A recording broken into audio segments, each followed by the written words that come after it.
आनंद मठ। आनंद मठ और ऋषियों की अनमोल धरोहर को संजोएं।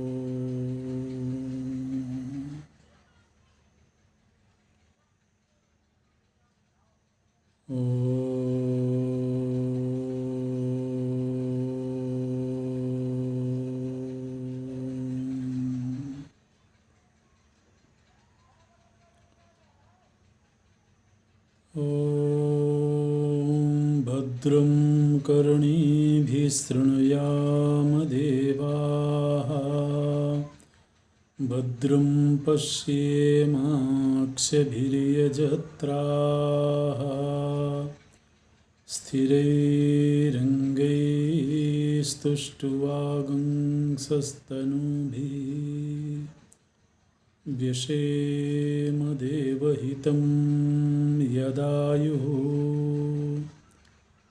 स्वस्ति न इन्द्रो वृद्धस्रवाः, स्वस्ति नः पूषा विश्ववेदाः, स्वस्ति नस्तार्क्ष्यो अरिष्टनेमिः, स्वस्ति नो बृहस्पतिर्दधातु। ॐ शान्ति शान्ति शान्तिः।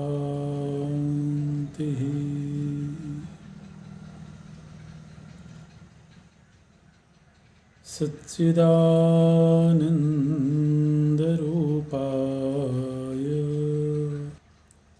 विश्वोत्पत्त्यादिहेतवे तापत्रयविनाशाय श्रीकृष्णाय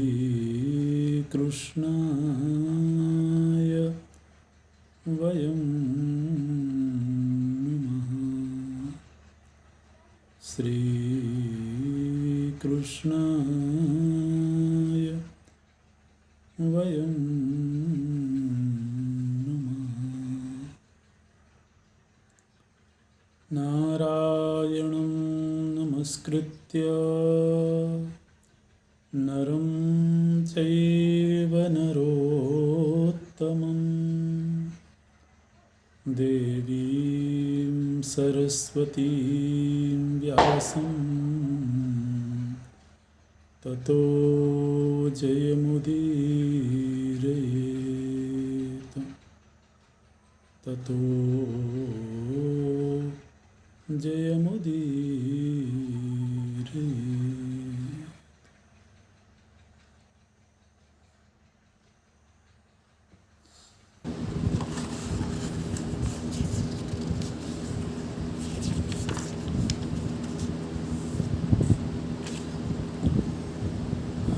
हम लोग अनुशासन पर्व में प्रवेश करेंगे। यह 13वां पर्व है।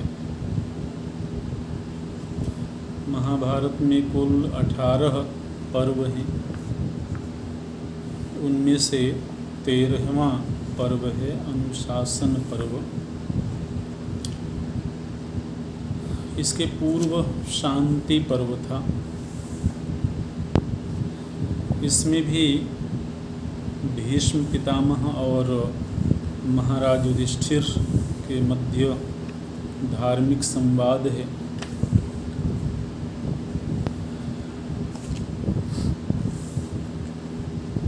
महाभारत को पढ़ते हुए कभी कभी हमको ऐसा लगता है कि ये समाज में जो एक अफवाह फैली हुई है कि महाभारत व्यक्ति को घर में नहीं रखना चाहिए, कभी कभी हमको ऐसा लगता है कि ये अफवाह ठीक है,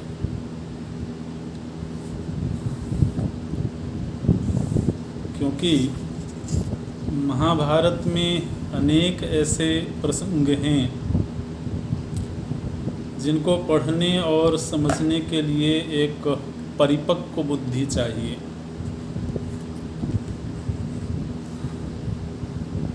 जिसके पास पहले से ही अध्यात्म के संस्कार हों और गुरुजनों का संग हो, वही कुछ प्रसंगों को ठीक ठीक समझ सकते हैं, ठीक ठीक संगति लगा सकते हैं।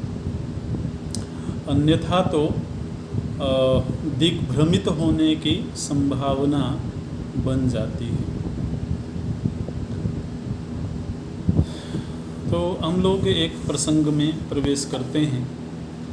महाराज युधिष्ठिर का मन बहुत खिन्न है।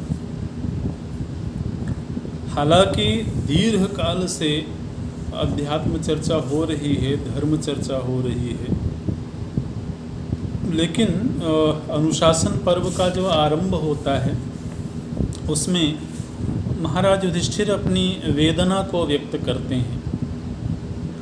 बोलते हैं कि पितामह, जब मैं आपकी इस दशा को देखता हूँ तो मुझे बड़ी पीड़ा होती है।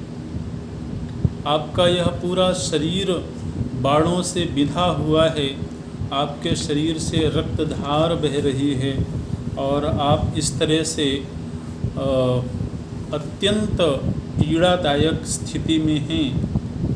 इस स्थिति को देख करके मुझे ऐसा लगता है कि मैं ही इसका जिम्मेदार हूँ। मैंने ही आपको इस दशा में पहुँचाया है, क्योंकि अगर मैंने युद्ध का निर्णय नहीं लिया होता तो इतना भयावह युद्ध नहीं होता। इस रणभूमि को देखता हूँ, अपने परिजनों को मृत्युशैया में पड़ा हुआ देखता हूँ तो मुझे बड़ी वेदना होती है। और इतनी वेदना होती है कि अब मुझे राजकार्य में कोई सुख की अनुभूति नहीं होती है। बोलते हैं, शराचित शरीरम ही तीव्र व्रणमुदीक्ष्य च शर्मनोपलभे लभे वीर दुष्कृतान्येव चिंतयन्। आपके इस पीड़ा को देख करके मेरा चित्त शांत नहीं हो रहा है। इस समरांगण में जो हमारे ही अपने प्रियजन मृत्यु को प्राप्त हो गए हैं, उनको याद कर करके मेरा मन बड़ा दुखी होता है और मैं अपने आप को ही इसका जिम्मेदार मानता हूँ। हालांकि दुर्योधन दुष्टात्मा था, उसने अधर्म का मार्ग चुना, लेकिन फिर भी युद्ध तो हमने भी किया। तो मेरा मन बड़ा खिन्न हो रहा है, शांति नहीं प्राप्त कर रहा है और मैं प्रार्थना करता हूँ कि आप मुझे कुछ सांत्वना प्रदान करें। भीष्म पितामह बोलते हैं कि राजन, मैं आपको एक प्रसंग सुनाता हूँ, एक संवाद सुनाता हूँ और उस संवाद के जरिए आप ये जान पाएंगे कि इस कार्य में आप दोषी नहीं हैं।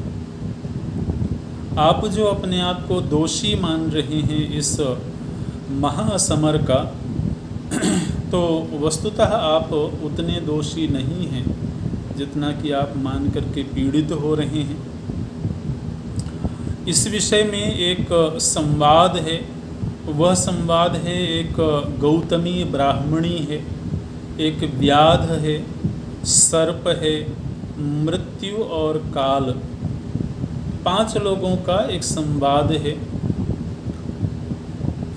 तो वो प्रसंग आप सुनिए।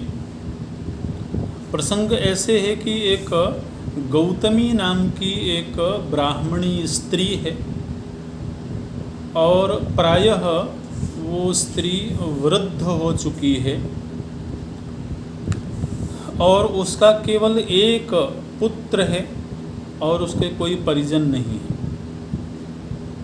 एक इकलौता पुत्र है उसका, और एक समय पर ऐसा हुआ कि उस इकलौते पुत्र को सर्प ने डस लिया और सर्प दंश से उस पुत्र की मृत्यु हो गई। निश्चित रूप से वो स्त्री एक तो वृद्ध है और उसका एक पुत्र ही सहारा था। सर्प दंश से उसकी मृत्यु हो जाने से बहुत पीड़ित है वह स्त्री। उसी समय पर अर्जुनक नाम का एक व्याध है, उस व्याध ने सर्प को पकड़ लिया। जिस सर्प ने डसा था उस लड़के को, तो उस सर्प को व्याध ने पकड़ लिया और फंदे में फंसा करके वह उस गौतमी ब्राह्मणी के पास ले गया। उसके पास ले जा करके अर्जुनक ने कहा, उस व्याध ने कहा कि यह सर्प नीच है, दुष्ट है, इसने तुम्हारे इकलौते पुत्र का वध किया है, उसको मारा है, इसलिए मैं भी चाहता हूँ कि मैं इसका वध करूँ। अब तुम ये बताओ कि मैं इसका वध किस तरीके से करूं? इसको आग में डाल दूं या इसके टुकड़े टुकड़े काट करके इसको मृत्यु दे दूं? क्योंकि यही पापी है जिसने तुम्हारे पुत्र का वध किया है। तो जब उस गौतमी स्त्री ने ये बात सुनी तो उसने कहा कि अर्जुनक, तुम इसे छोड़ दो, इसका वध मत करो। अच्छा, क्यों वध ना करो? तो उस गौतमी, वो जो गौतमी स्त्री थी वो बड़ी धैर्यवान थी और धर्मनिष्ठ थी, धर्मपरायणी थी। तो इसलिए उसके मन में बड़ा धैर्य है। हालांकि पीड़ा बहुत है, लेकिन पीड़ित होने पर भी बड़ा धैर्य है उसके मन में। तो उसने कहा कि इस सर्प को छोड़ दो, इसका कोई दोष मैं नहीं मानती हूँ, शायद होनहार ही ऐसा था, भावी ही ऐसी थी, भवितव्यता ही ऐसी थी, इसलिए इसने मेरे पुत्र को मार दिया। तो मैं नहीं समझती हूँ कि तुम्हें इसका वध करना चाहिए। वो जो व्याध है, उस व्याध ने माना नहीं और वो बोला कि देखो, तुम्हारा हृदय बड़ा मृदु है, इसलिए तुम ये बात कह रही हो, लेकिन ये सब बातें साधारण परिस्थिति में ठीक लगती हैं। ये एक विशेष तरह की परिस्थिति है और तुम्हारे पुत्र को इसने मार दिया है और इसने जानबूझ करके उसे डसा था, इसलिए मैं इसको अपराधी मानता हूँ। और इस तरह की विशेष परिस्थिति में निश्चित रूप से अपने शत्रु को छोड़ना नहीं चाहिए, उसका बदला अवश्य लेना चाहिए।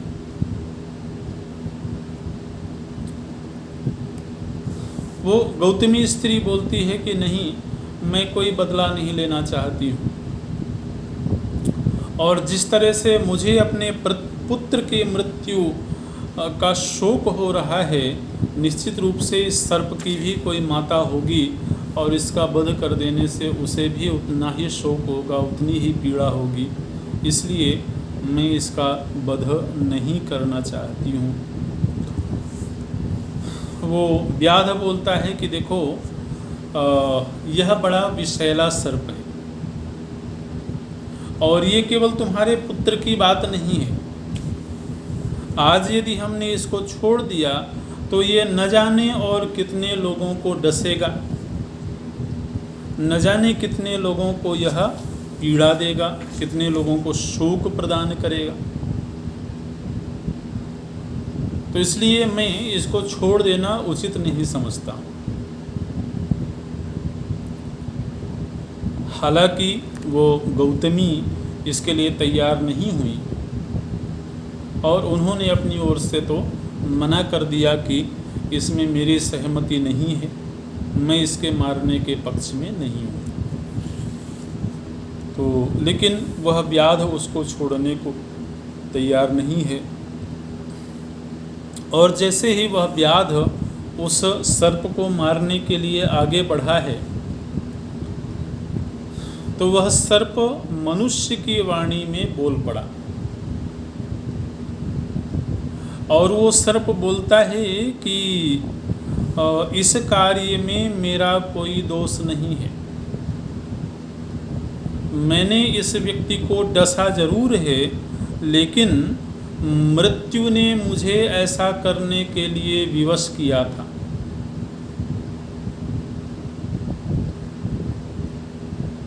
इसलिए मृत्यु की वजह से, मतलब इस युवक की मृत्यु सामने खड़ी थी और उसने मुझे विवश किया कि मैं इसे डस लूं। इसलिए मैंने तो केवल मृत्यु की आज्ञा का पालन किया है। अगर तो कोई दोषी है तो मृत्यु दोषी है इसके लिए। तो यदि आपको कोई दंड देना है तो आप मृत्यु को दंड दीजिए। मुझे दंड देने से बात ठीक नहीं है, मैं निरपराधी हूँ, इसलिए मुझे मारना ये उचित नहीं होगा। अब उस व्याध और सर्प के बीच संवाद आरंभ हो गया। व्याध ने कहा कि चलो, माना कि मृत्यु ने विवश किया तुम्हें ऐसा करने के लिए, लेकिन इसको मारने का कर्म तो तुमने किया ही है। तो तुमने एक पाप कर्म किया है और इस कर्म का तुमको दंड प्राप्त होना चाहिए। मृत्यु अदृष्ट है। प्रत्यक्ष में यदि इस कार्य के लिए कोई जिम्मेदार दिखाई देता है तो तुम दिखाई देते हो। इसलिए जो अदृष्ट है उसको दंड नहीं दिया जा सकता है। जो दृष्ट अपराधी होता है उसी को दंड दिया जाना चाहिए, क्योंकि तुम ही इस कार्य के कर्ता हो। प्रयोजक चाहे कोई भी हो। सर्प ने उसको समझाने की चेष्टा करी कि मैं तो उपकरण की तरह से हूँ, उपकरण के द्वारा अगर कोई कार्य होवे तो उपकरण का दोष नहीं माना जाता है। अब तलवार से किसी का सिर कट गया तो तलवार को थोड़ी अपराधी ठहराया जाएगा। तो जिसने तलवार चलाया है उसका जो प्रयोक्ता है वही अपराधी सिद्ध होगा। तो मैं तो केवल एक उपकरण मात्र हूँ। मृत्यु ने मुझे ऐसा करने के लिए विवश किया तो मैंने किया। अच्छा, अब ये सर्प और व्याध के बीच ये संवाद चल रहा था, तब तक वहाँ पर मृत्यु देवता उपस्थित हो गए और मृत्यु देवता उपस्थित हुए। उपस्थित होकर के मृत्यु ने बोला, सर्प से बोला, मृत्यु देवता ने सर्प से बोला कि सर्प, ये इस कार्य के लिए जो तुम मुझे जिम्मेदार ठहरा रहे हो, मुझे अपराधी ठहरा रहे हो, तो वास्तव में मैं अपराधी नहीं हूँ। अच्छा, कौन अपराधी है? बोले, काल से प्रेरित होकर के मैं इसके पास आई थी, इसलिए इसके मृत्यु का काल आ गया था। तो अब मुझे इसका वर्ण करना ही था। मैं किसी को भी अकाल में तो ग्रहण नहीं करती हूँ। जिसका जब काल आता है तभी मुझे उसके पास जाना पड़ता है। इसलिए मृत्यु देवता बोलते हैं कि वास्तव में मैं तो काल के अधीन हूँ।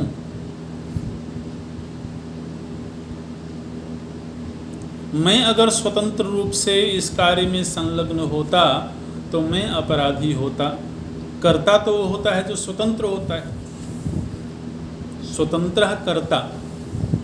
व्याकरण में कर्ता की ये परिभाषा है। तो मैं तो काल के अधीन हूँ, तो इसलिए मुझे अपराधी नहीं ठहराया जाना चाहिए। जिस तरह से वायु बादलों को एक स्थान से दूसरे स्थान पर ले जाती है, उसी तरह से जो काल नाम की चीज़ है, यही मुझ मृत्यु को एक व्यक्ति के पास से दूसरे व्यक्ति के पास ले जाती है। तो इसमें मेरा कोई दोष नहीं है। सर्प ने कहा कि ठीक है, माना कि तुम भी निर्दोष हो, मैं भी निर्दोष हूँ, लेकिन फिर भी इसको डसने की प्रेरणा तो तुमने ही दिया था मुझे। अब ये सर्प और मृत्यु के मध्य ही संवाद हो रहा है, और वो जो व्याध है वो इस संवाद को सुन रहा है। तो तुमने ही मुझे प्रेरित किया कि मैं इसे डस लूं, और ये व्याध मुझे अपराधी ठहरा रहा है, जबकि तुम्हारे वशीभूत होकर के मैंने ऐसा किया है।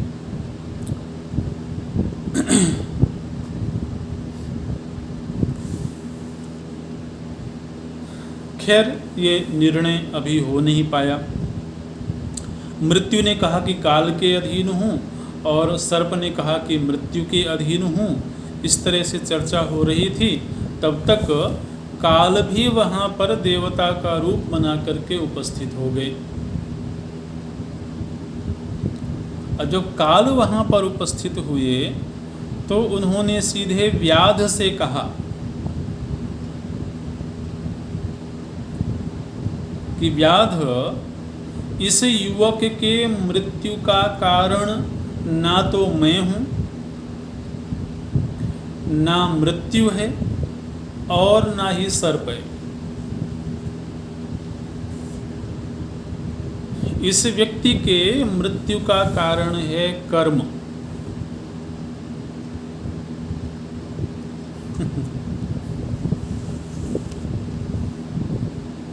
अब इनमें से कोई भी बात गलत नहीं है। सर्प ने डसा, ये भी सही है। उसकी मृत्यु आ गई, ये भी सत्य है। और जब जिसका काल आता है तभी मृत्यु आती है, वो भी सत्य है। लेकिन काल कब आता है? जब व्यक्ति का प्रारब्ध कर्म पूरा हो जाता है। तो असल में तो काल ने कहा कि हम में से कोई इसके लिए जिम्मेदार नहीं है। इसके अपने कर्म ही, इस योनि के कर्म इसके पूरे हो चुके थे, इसलिए इसको मृत्यु प्राप्त होना अवश्यम भावी था। हम सब लोग केवल इसमें निमित्त मात्र हैं।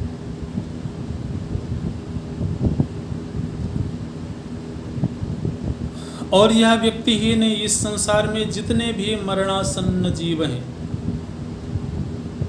उन सभी जीवों के लिए यही सत्य है। सभी जीवों को शरीर की प्राप्ति भी कर्म से ही होती है, और शरीर का त्याग भी, शरीर का छूटना भी कर्म से ही होता है। इसलिए मध्य के किसी भी एक घटक को जिम्मेदार ठहराना ये उचित नहीं है। अच्छा, ये संवाद तो यहाँ पर पूरा हो गया। फिर उस व्याध ने उस सर्प को मारा नहीं, और इस निर्णय पर यह संवाद संपन्न हुआ कि कर्म ही जीव के जन्म और मृत्यु का हेतु है। लेकिन मानो कि अगर ये संवाद थोड़ा और आगे बढ़ता,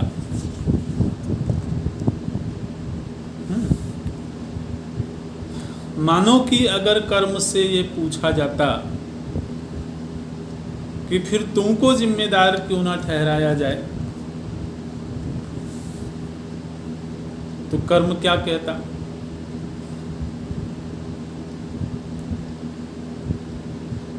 कि मैं तो कर्ता के अधीन हूं,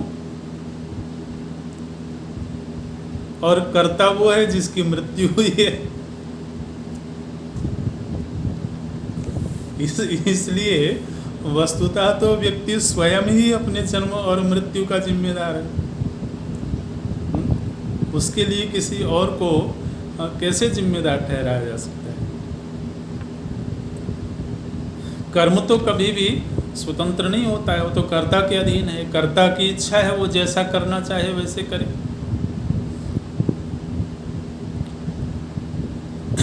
तो ये एक बड़ा सुंदर आध्यात्मिक संवाद है, और इस संवाद के जरिए भीष्म पितामह जी ने महाराज युधिष्ठिर से ये कहा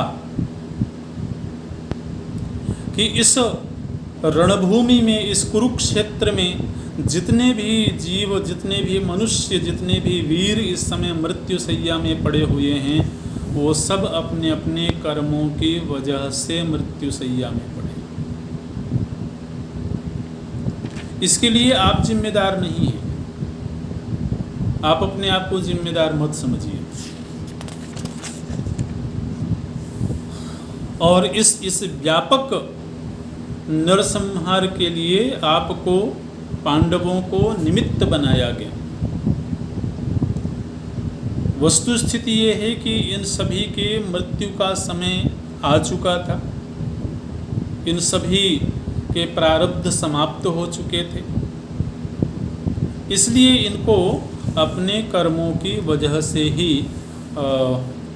मृत्यु की प्राप्ति हुई है। तो अपने आप को दोषी मान करके आपको किसी भी प्रकार से ग्लानि नहीं करनी चाहिए, दुख नहीं करना चाहिए। अब देखिए, ये जो चिंतन है, ये एक बहुत उच्च कोटि का चिंतन है। सामान्य धरातल पर इस तरह के विचारों को नहीं रखा जा सकता है, अन्यथा दिग्भ्रमित होने की संभावना क्या है कि किसी व्यक्ति ने किसी का वध कर दिया, किसी की हत्या कर दी, और फिर इन कथानकों के जरिए वो ये बहाना कर सकता है कि भाई वो तो उसका कर्म पूरा हो गया था, इसलिए मैंने उसको मार दिया।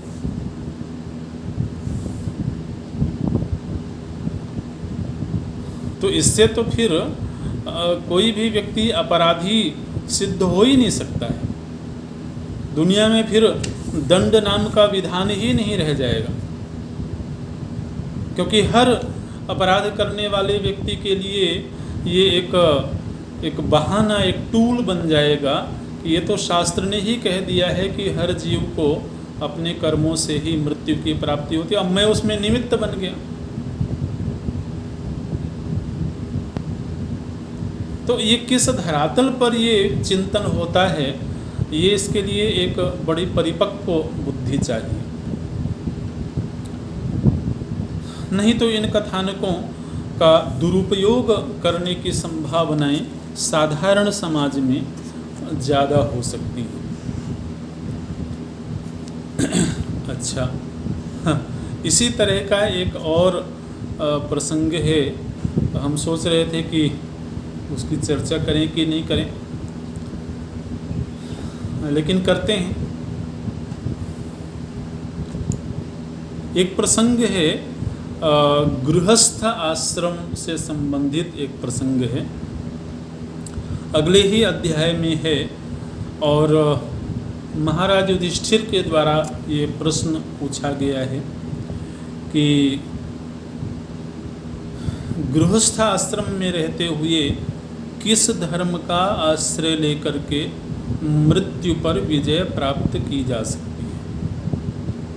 केन मृत्युर्गृहस्थेन धर्ममाश्रित्य निर्जितः इत्येतत् सर्वमाचक्ष्व तत्वेनापि च पार्थिव।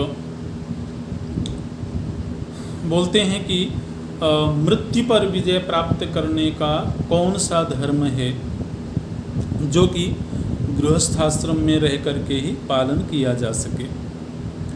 भीष्म जी उत्तर देते हैं, बोले कि इस पर मैं एक प्राचीन इतिहास आपको सुनाने जा रहा हूँ।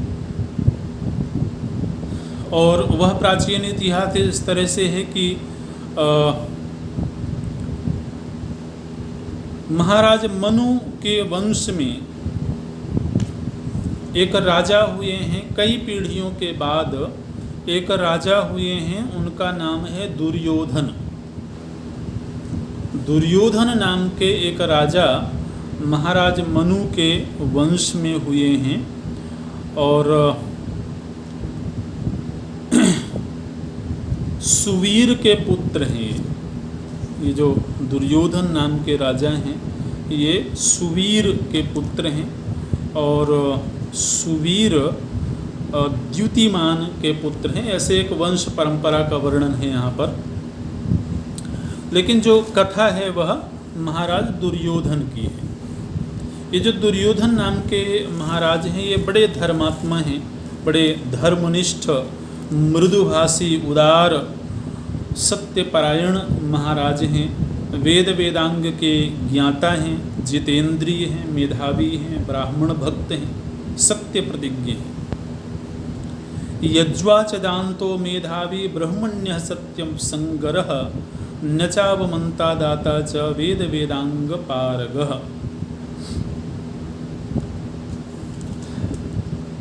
सामान्य तौर पर हमको लगता है कि दुर्योधन एक ही व्यक्ति का नाम हो सकता है।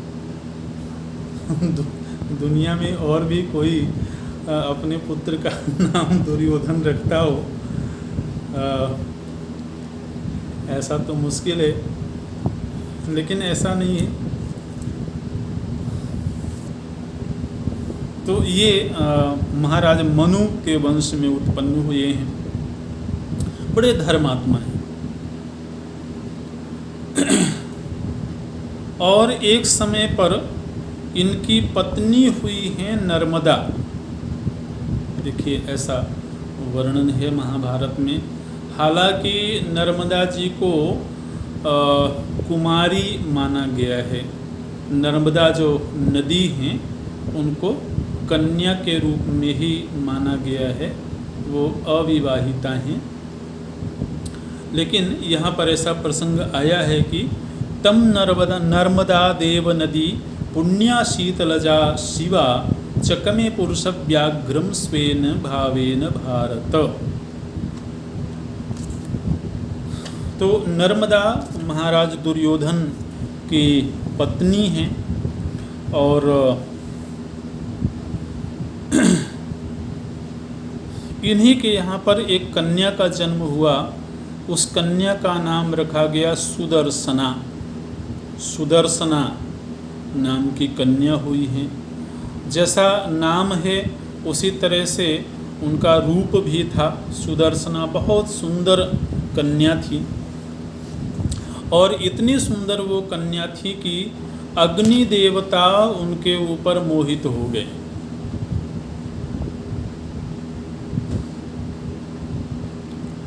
और जब मोहित हो गए तो अग्नि देवता ने ब्राह्मण का वेश बनाया। और ब्राह्मण का वेश बना करके वो महाराज दुर्योधन के पास गए और उन्होंने कहा कि मैं आपकी पुत्री से विवाह करना चाहता हूँ।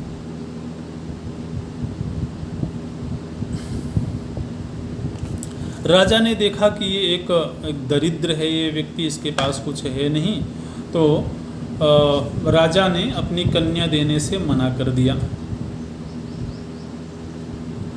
कन्या देने से जब मना कर दिया तो अग्नि देवता रुष्ट हो गए। और फिर उसके यहाँ, राजा के यहाँ जब यज्ञ का आयोजन हुआ तो यज्ञशाला से अग्नि देवता लुप्त हो गए। अब ब्राह्मणों के द्वारा प्रकट करने पर भी अग्नि देवता प्रकट ही ना होवे। राजा को बड़ी परेशानी हुई कि अग्नि का हमने कौन सा अपराध कर दिया, क्योंकि राजा को मालूम नहीं था कि उस ब्राह्मण के रूप में अग्नि आए थे। तो राजा को लगा कि मैंने कोई अपराध किया है जिसकी वजह से अग्नि देवता प्रकट नहीं हो रहे हैं। ब्राह्मणों से राजा ने कहा कि क्या आप लोगों ने कुछ गलती करी है? ब्राह्मण भी बड़े धर्मनिष्ठ थे, उन्होंने कहा कि हमने कोई गलती नहीं करी है। फिर ब्राह्मणों ने ही तपश्चर्या के द्वारा और ये जानने की चेष्टा करी कि आखिर अग्नि देवता रुष्ट क्यों है। उन ब्राह्मणों के सन्मुख अग्नि देवता प्रकट हुए और उन्होंने कहा कि मैं इस राजा की पुत्री का वर्ण करना चाहता था, लेकिन इसने मुझे दरिद्र समझ करके अपनी पुत्री को देने से मना कर दिया, इसलिए मेरे मन में नाराज़गी है, तो मैं प्रकट नहीं होऊंगा। ब्राह्मणों ने राजा के पास जाकर के बात बताई। तब राजा ने अग्नि देवता से क्षमा याचना करी और फिर बड़े सम्मान के साथ में राजा दुर्योधन ने अपनी पुत्री सुदर्शना का विवाह अग्नि देवता के साथ किया। अग्नि देवता और सुदर्शना साथ साथ रहने लगे और उचित समय आने पर उनके एक पुत्र का जन्म हुआ और उस पुत्र का नाम रखा गया सुदर्शन। सुदर्शन ये अग्नि देवता के पुत्र हुए हैं, सुदर्शन। और बाद में चल कर के उनको ओघवती नाम की एक राजकन्या के साथ में उनका विवाह हुआ। ओघवान नाम के एक राजा थे, उनकी पुत्री थी ओघवती। तो ओघवती और सुदर्शन का विवाह हुआ है और ये बड़े धर्मनिष्ठ लोग थे, धर्मपरायण लोग थे। गृहस्थाश्रम में रहते हुए जो भी गृहस्थाश्रम धर्म है उसका ये लोग निर्वाह करते थे, कुरुक्षेत्र में रहते थे। अब जो मुख्य इस कथा का जो मुख्य हिस्सा है वो सुदर्शन और ओघवती के जीवन की घटना है।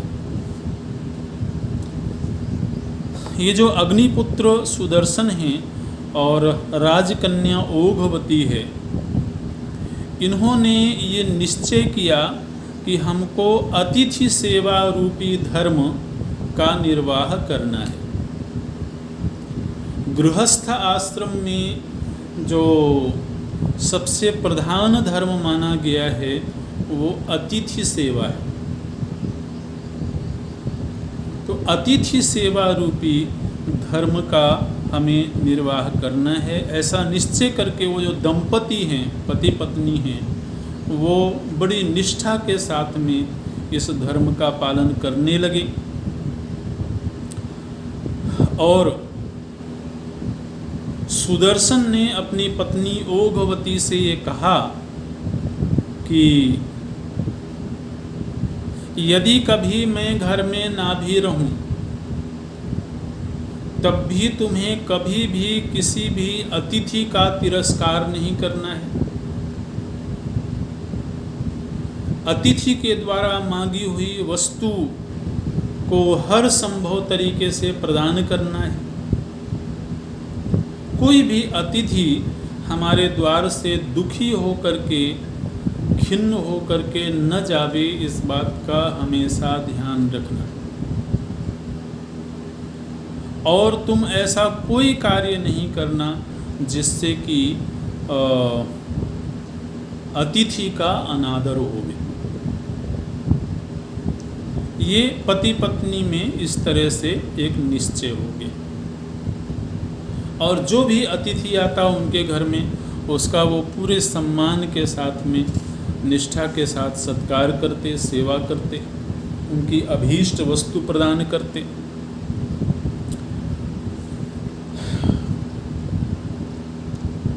मृत्यु देवता ये सुदर्शन के छित्र की खोज में लगा रहता था। सुदर्शन के जीवन में कोई एक अपराध ऐसा बन जाए जिससे कि मृत्यु को अवसर प्राप्त हो जाए, सुदर्शन को मृत्यु प्रदान करने के लिए, लेकिन आज तक कोई ऐसा अवसर मृत्यु को मिला ही नहीं। एक दिन ऐसा हुआ कि ये जो अग्निपुत्र सुदर्शन हैं, ये समिधा लेने के लिए कहीं बाहर गए हुए थे, वन में गए हुए थे, और उसी समय पर एक बड़ा तेजस्वी ब्राह्मण युवक उनके घर में अतिथि के रूप में आया।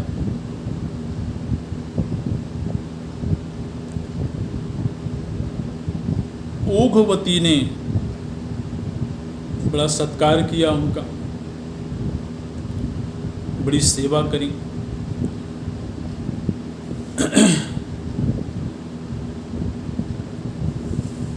और जैसा कि उसने अपने पति को वचन दिया हुआ था, उस वचन के अनुसार उसने कहा कि हे ब्राह्मण, हे विप्रवर, आपको क्या चाहिए, मैं आपकी किस प्रकार से सेवा कर सकती हूँ। तो उस ब्राह्मण ने कहा कि देखो, मुझे तुमसे केवल एक ही प्रयोजन है, एक ही कार्य है, और यदि उस कार्य को तुम संपन्न करोगी तभी तुम्हारा यह जो आतिथ्य है, अतिथि सत्कार है, यह सार्थक होगा। उस स्त्री ने, ओघवती ने कहा कि मैंने अपने पति को वचन दिया हुआ है कि मैं कभी भी किसी अतिथि का अनादर नहीं करूंगी, इसलिए मैं निश्चित रूप से उस वचन का निर्वाह करूंगी, आप मुझे आज्ञा दीजिए। उस ब्राह्मण ने कहा कि यदि तुम्हारे लिए यह गृहस्थ धर्म मान्य है और तुम इसमें निष्ठा रखती हो, तो मैं तुमसे तुम्हारा शरीर चाहता हूँ। तुम मुझे अपना शरीर दे दो, मेरे हवाले कर दो। उस स्त्री ने जब ये बात सुनी तो थोड़ी देर के लिए तो वह रुक गई, ठिठक गई, लेकिन बाद में उसने ये निश्चय किया कि चूंकि मैं अपने पति को ये आज्ञा दे चुकी हूँ। अब देखिए, ये धर्म जो होते हैं ना, ये साधारण धर्म नहीं होते हैं, इसलिए साधारण परिस्थितियों में इन धर्मों का पालन करना संभव नहीं है और शायद उचित भी नहीं है।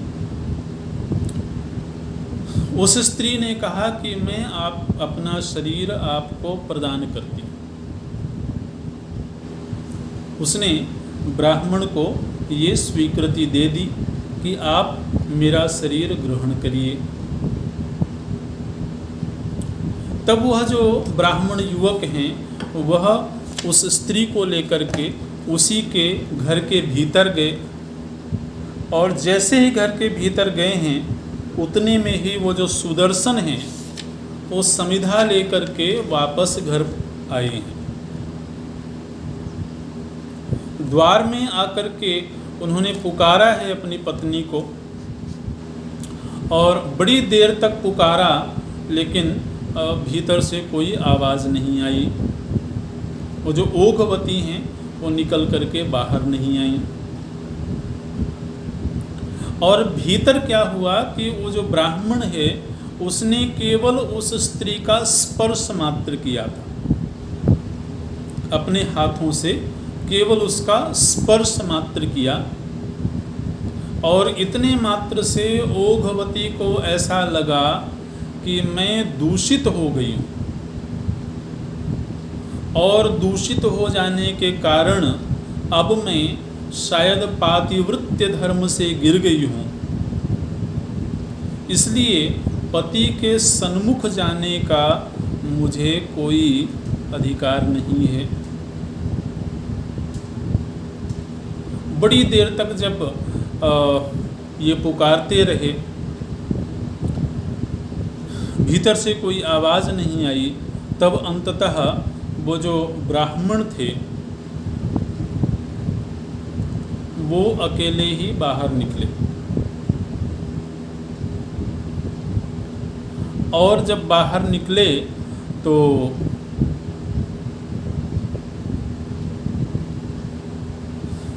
पूछा, सुदर्शन ने पूछा कि आप कौन हैं?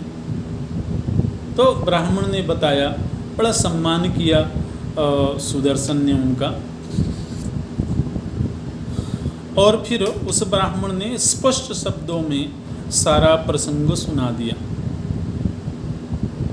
किस तरह से मैं अतिथि के रूप में आया और मेरे मन में कामना हुई कि मैं तुम्हारी स्त्री का स्पर्श करूं। मैंने याचना किया और उसने स्वीकृति प्रदान करी। अब बिल्कुल सुदर्शन के पीछे मृत्यु देवता खड़े हुए थे, क्योंकि मृत्यु देवता को अवसर चाहिए था। कोई भी सुदर्शन में कोई कमी मिल जाए, कोई व्रत भंग हो जाए, कोई निष्ठा भंग हो जाए, जिससे कि मृत्यु को अवसर मिल जाए। और जब ये प्रसंग सुना तो मृत्यु को लगा कि निश्चित रूप से अब तो सुदर्शन अपनी प्रतिज्ञा को तोड़ देंगे। लेकिन उसने देखा कि सुदर्शन के चित्त में कोई भी विकार नहीं हुआ। सुदर्शन के चित्त में किसी भी प्रकार का क्रोध नहीं आया, और सुदर्शन ने कहा कि आप हमारे अतिथि हैं और अतिथि का हर प्रकार से सत्कार करना हमारा कर्तव्य है। इसलिए आप अतिथि देवता के लिए तो मेरे प्राण, मेरी पत्नी, मेरा धन, मेरा सर्वस्व आपको समर्पित है।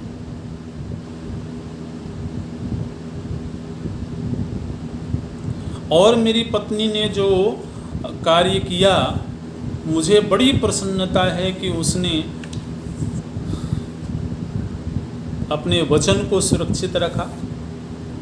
उसने जो मुझे वचन दिया था उस वचन का उसने पालन किया, इसलिए मैं उसके इस कार्य के लिए प्रसन्न हूँ। और आप और भी जो आज्ञा करें उस आज्ञा को पूरा करना हम दंपति का कर्तव्य है, हमारा धर्म है।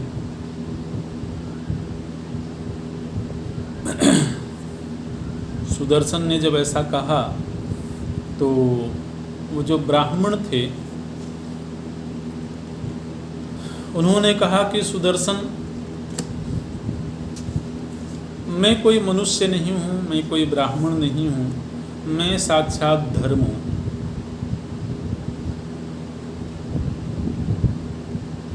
और तुम्हारे इस व्रत की परीक्षा के लिए, इस अतिथि सत्कार रूपी व्रत की परीक्षा के लिए मैं ब्राह्मण का वेश बना करके तुम्हारे घर में आया, और तुम्हारे पीछे मृत्यु लगी हुई है। वह मृत्यु छिद्र का अन्वेषण कर रही है, छिद्र खोज रही थी कि कोई भी छिद्र मिले, लेकिन आज ये मृत्यु विवश हो गई, असहाय हो गई, क्योंकि इसे तुम्हारे भीतर कोई भी दोष नहीं मिला है। और यह जो तुम्हारी स्त्री है, सती साध्वी स्त्री है, पतिव्रता स्त्री है, और इस दुनिया में किसी भी व्यक्ति में ये ताकत नहीं है, सामर्थ्य नहीं है कि वह कलुषित दृष्टि से इस स्त्री को देख भी सके। ऐसी ये धर्मपरायणा स्त्री है। तो तुम्हारे गुण और इस स्त्री की पातिव्रत्य धर्म से मैं बहुत प्रसन्न हुआ हूँ, और तुम्हें मृत्यु की प्राप्ति नहीं हो सकती है, क्योंकि तुम्हारे इस गृहस्थ धर्म में किसी भी प्रकार का दोष नहीं है। इस तरीके से कह करके वो जो धर्म देवता थे वो अपने लोक को चले गए और फिर कालांतर में सुदर्शन और ओघवती जो थी उनको सद्गति की प्राप्ति हुई है। ओघवती के लिए धर्म देवता ने ये कहा कि ये जो ओघवती है इसका आधा शरीर तो नदी के रूप में परिणत हो जाएगा। तो ओघवती एक नदी है, वर्तमान में वो कहाँ है मालूम नहीं, लेकिन धर्म देवता ने कहा कि आधा हिस्सा नदी के रूप में परिणत हो जाएगा और आधे हिस्से से ये स्त्री के रूप में रह करके तुम्हारी सेवा करती रहेगी। अब देखिए ये धर्म है लेकिन सामान्य धर्म नहीं है। सामान्य तरीके से इस तरह के धर्म का निर्वाह नहीं हो सकता है। इसलिए हालांकि बहुत परिपक्व बुद्धि से इन कथानकों पर चिंतन किया जाएगा तो बहुत सटीक, बहुत सार्थक ये कथानक हैं, लेकिन ये सामान्य समाज में इनको कहना और इनका पालन करना ये संभव नहीं दिखाई देता है। इसलिए हमने आरंभ में कहा था कि कई बार महाभारत के ऐसे भी प्रसंग हैं जो जन सामान्य में कहे सुने नहीं जाने चाहिए, क्योंकि उस धर्म के पीछे की जो गंभीरता है, उसके पीछे का जो रहस्य है, उसको सभी लोग समझने में सक्षम नहीं होंगे और उन कथानकों का दुरुपयोग भी किया जा सकता है। ओम, यहीं पूरा करते हैं। ओम पूर्णमदः पूर्णमिदं पूर्णात् पूर्णमुदच्यते पूर्णस्य पूर्णमादाय पूर्णमेवावशिष्यते। ओम शांति शांति शांति। हरि ओम श्री गुरुभ्यो नमः। हरि ओम।